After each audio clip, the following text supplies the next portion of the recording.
Excellent. How are you doing today? Good, how are you? Great, thank you.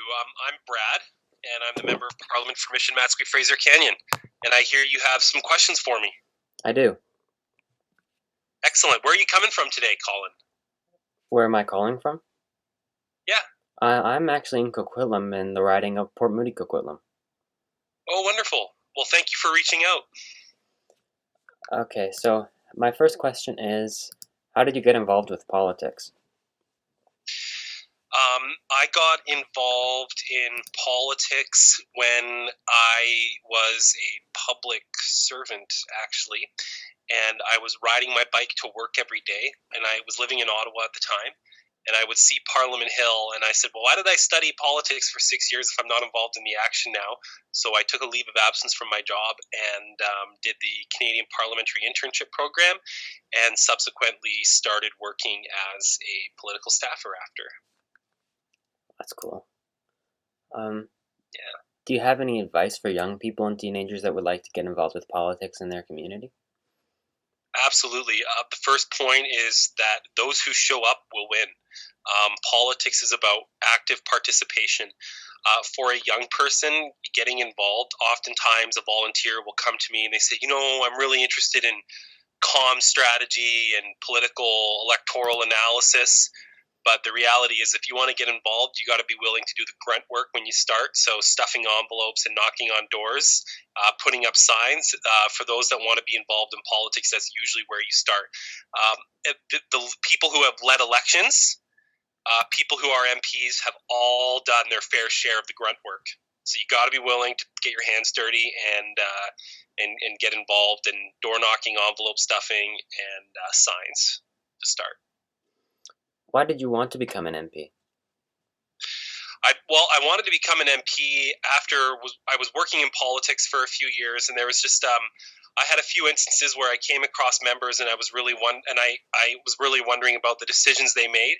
And after a while, I just realized that politicians were just everyday, regular people who put their feet forward and wanted to make a difference. So I said, well, I can make a difference too. So I went for it.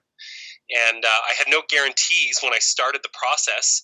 In 2013, I remember I was getting ready for the nomination race in 2015. And after work, I'd go and every night I'd go to a different neighborhood and I'd knock on 25 doors and try to sell a conservative membership. And usually I had a 5% return rate. So every 20 houses or so, I'd get one person to sign up and join the Conservative Party. That's how I started. How did you run to become the candidate for your riding? Well, I ran to be the candidate. I ran in 2015. I was the candidate, but I lost that election, and then I ran again in 2019. But for my nomination, the biggest step forward was my nomination race in 2015. And how a nomination race works is that whoever sells the most memberships and gets the most party members to support you gets to be the candidate in an open race. So in that case, I spent a year of my life knocking on doors and connecting with people, selling Conservative Party memberships. And that process started when I was going door to door, just to strangers, say, hey, I'm Brad Vis, I grew up here, come and support me. And that was basically the beginning of it. What do you do most of the time as an MP?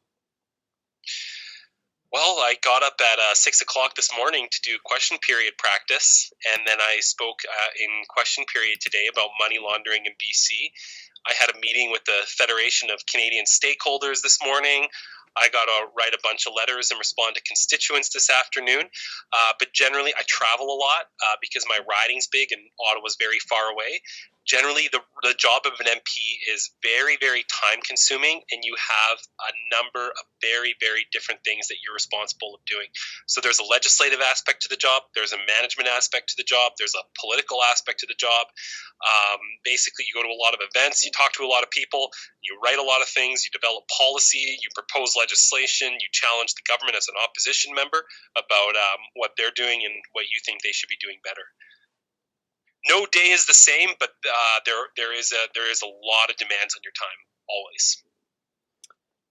What about being an MP do you enjoy the most? I like being able to help people.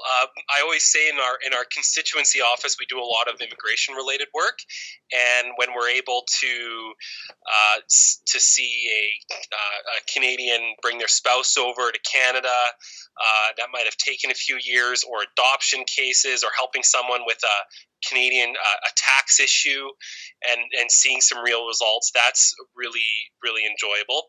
I also love being a voice for my community and speaking in the House of Commons. If you follow my Facebook page, Brad Vis MP, you're going to see a lot of the time I stand up and I speak a lot, because I think it's important that I do that on behalf of the people who elected me. That's my favorite part. Debating. I love debating and helping people. Seems like we've talked to a couple MPs at this point, aside from you, and it seems like the answer to that question is always helping people. Yeah, but I'm saying debating as well. Yeah. I love debating legislation. And, one thing the Liberals don't do a lot of is they have one guy in the House of Commons all the time. His name's Kevin Lamoureux. And the majority of backbencher Liberals never or rarely ever speak in the House of Commons.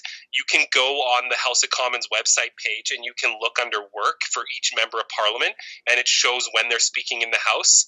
And there's the Hill Times did an article on it recently, how just one or only a handful of Liberals actually speak on a regular basis. But with the other parties, there is much more diversity in who is actually in the chamber doing the work. But debating is a really great part of the job that is unique to being a federal member of Parliament.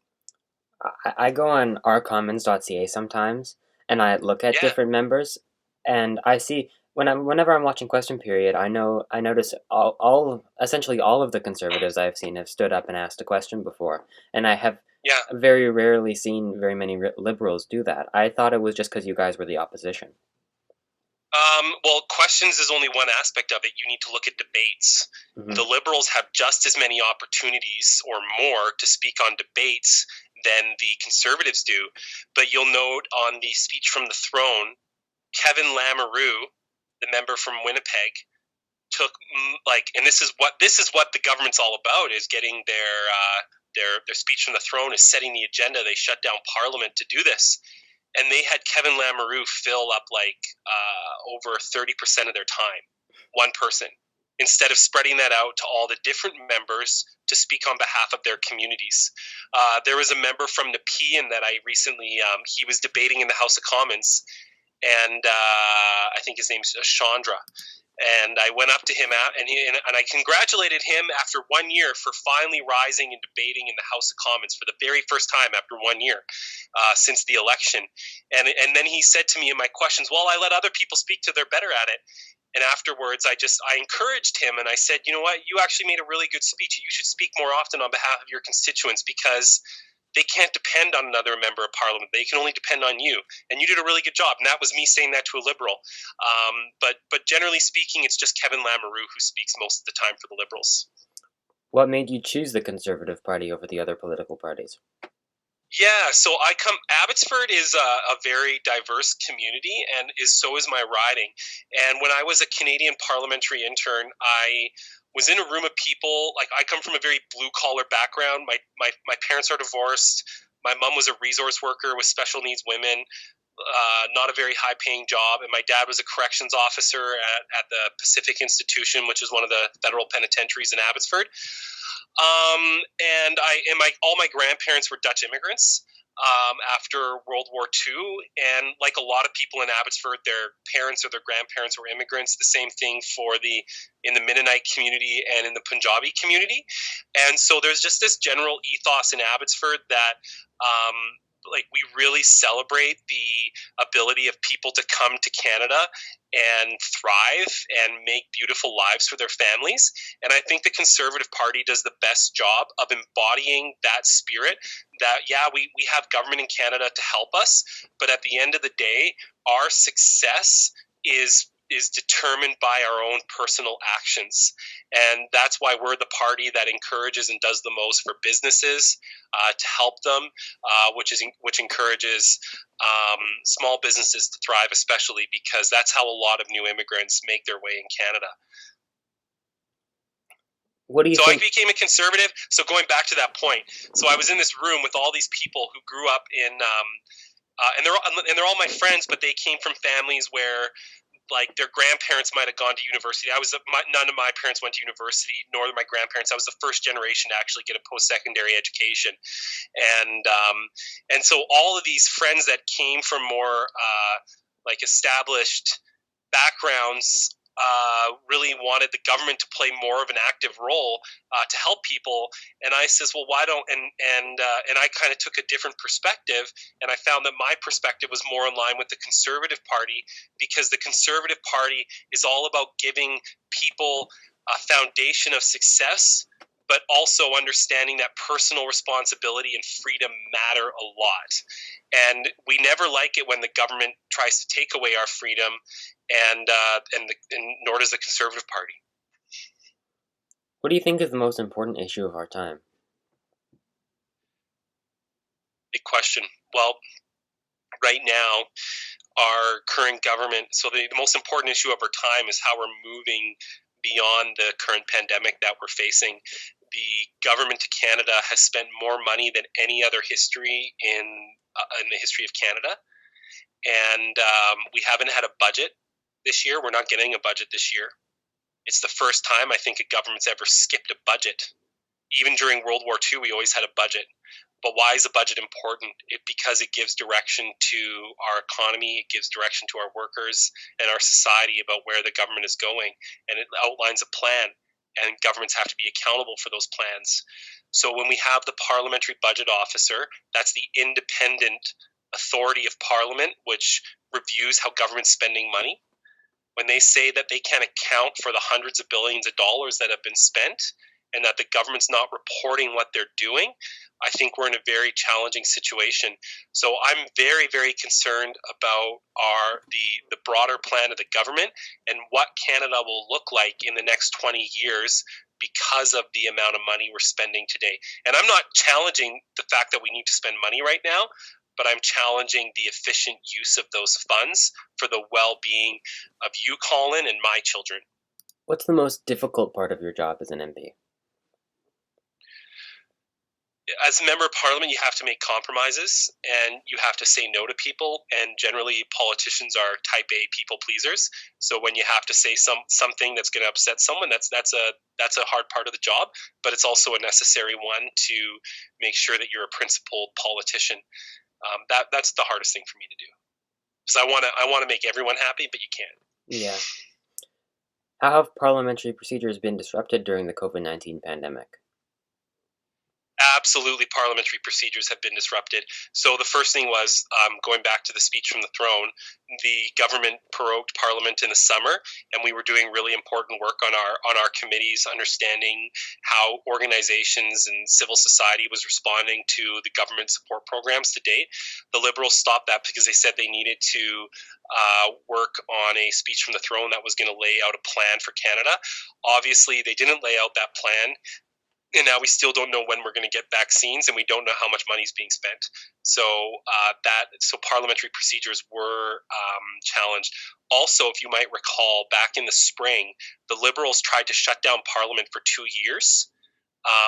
And thankfully, the opposition parties stood against that undemocratic power grab that Justin Trudeau put forward.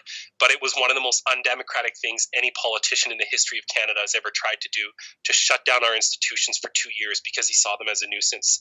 So our institutions are being tested, but thankfully, the opposition party stood up to the Prime Minister, who really made a very bad and undemocratic choice to try to even attempt to do what he did. We need Parliament, and we need all political parties operating to help Canada. And the Liberals keep on saying we have a Team Canada approach, but the fact that they tried to shut down our institutions and run our country like an undemocratic country is very, very wrong, and I will never forget that for the rest of my life. And it goes to show you how important the opposition parties are. Absolutely, yeah, and that's not just for the Conservatives. That's for the Green, Bloc Québécois, and the New Democrats as well. Democracy thrives on opposition. Without people challenging what you're doing, then we don't have accountability, and without accountability, we don't have democracy. Yeah, then it's just a dictatorship if there's no opposition, essentially. exactly. How do you prepare for a question period? Every time's different. It depends on how much time I have. So for question period, generally my staff and I will work on a question.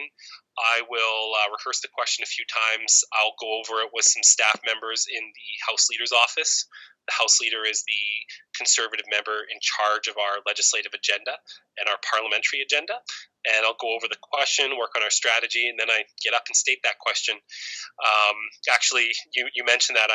One thing I want to do a lot better of as a member of Parliament is to improve my style, and I was actually thinking about that this morning after my question about ways to improve it. So also another way of preparing for it is just looking how you present on camera, learning the appropriate angles and body language that go with how you present yourself as a politician. Does the Conservative Party have a system of who's asking questions? Well, generally, there's no set system. It's based on the strategy of the day. But some of the things that seem to always hold true is that the leader is going to lead off, and that the biggest issues of the day, like right now, health, often takes center stage. So we're asking a lot of questions on where the government's at with a vaccine rollout plan. It seems like Aaron O'Toole, the leader, seems to, for the most part, be there for question period. The Prime Minister seems to not be there as much. No. Is that common? You're correct. For It's different for every member of Parliament, but every leader. But Justin Trudeau's also taken a record number of personal days as a political leader. You can do the research on that. But he's there. You know what? One thing I will say on a counter to that point, because I'm going to be objective here. One thing Justin Trudeau does do that I appreciate is that he always appears on Wednesdays. And he takes all the questions on Wednesdays, and I think that's a good practice. So he's not always there, but he is there on Wednesdays most often, and he takes it all. And that's good. Why Wednesdays? And our country needs that. Midweek. I wouldn't, yeah. Midweek. I think the Westminster Parliament in UK does the same thing. There's Prime Minister question period time, and that's on Wednesdays, and he does the same thing. And I commend the Prime Minister for doing that. This is my final question. There may be a follow-up, though. What do you like to do in your free time? Well, right now, I don't have a lot of free time. I have 2 young children, so I built a Lego set on my free time the other day with my 5-year-old son, or soon-to-be 5-year-old son.